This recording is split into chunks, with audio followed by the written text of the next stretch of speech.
Together, they cost as much as an entire suburban neighborhood. But can any of these carbon fiber supercars beat the Bugatti Veyron? On this week's very special edition of Head to Head, we head to the runway to find out.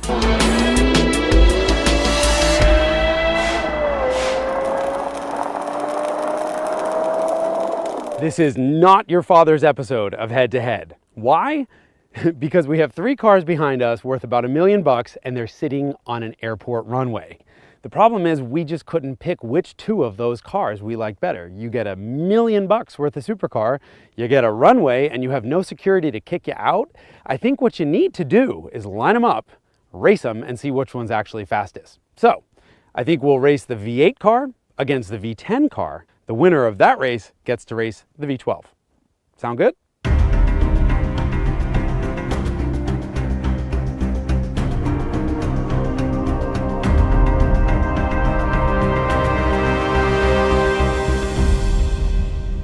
In the silver corner, we have the McLaren MP412C. Weird name, wickedly fast car. 3.8 liter V8 with 2 turbos strapped on the back.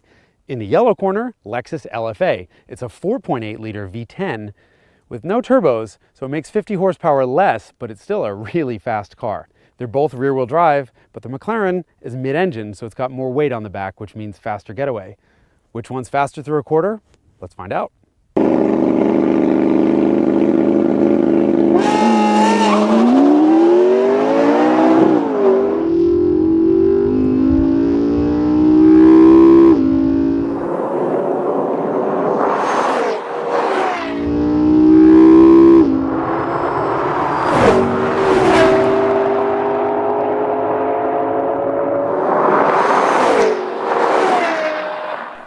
And the McLaren wins. Let's go back and take another look at that launch in slow motion. Off the line, you'll see both cars get moving with just the tiniest bit of wheel spin, but the McLaren's rear weight bias helps it jump ahead.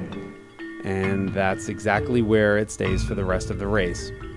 The Lexus V10 screaming like a Formula One car, but screaming's not enough, and the McLaren gets to the quarter-mile marker 0.8 of a second sooner and nearly 6 miles an hour faster.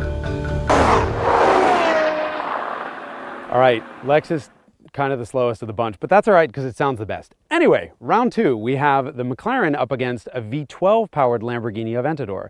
This is a 6.5 liter V12 that makes 101 horsepower more than the McLaren does. More importantly, the Lambo has all-wheel drive, which means it goes pew, right off the line. Whether that's enough to keep it ahead over the quarter mile, let's find out.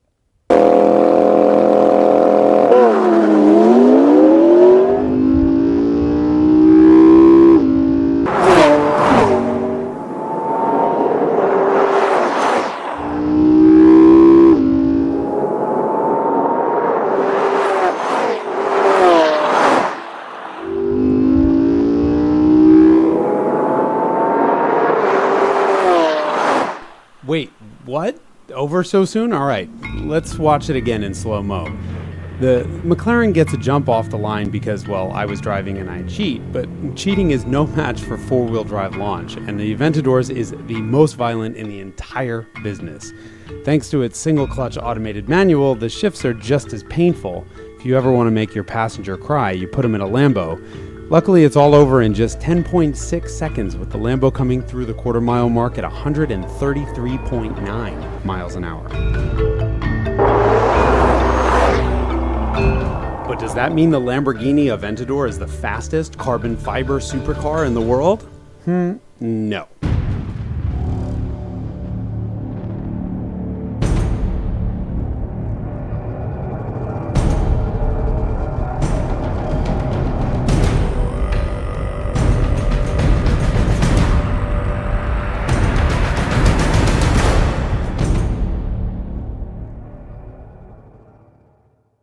And of course, it's the Bugatti Veyron, which is the undisputed king of fast. The Grand Sport right over there has 16 cylinders compared to only 12. And it has 4 turbochargers breathing air into those 16 cylinders, making 1,001 horsepower or 987 North American horsepower or 6.8 trillion somebody else's horsepower. It doesn't matter. It's really fast. And so we figured we should probably line them up to find out if the Veyron is still faster than the Lamborghini, or if the Lamborghini is faster than its evil French twin sister.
Oh, come on, you didn't really think that the Veyron was going to lose a drag race to its younger sister. I mean, remember, these two cars come from the same family, from the Volkswagen Group.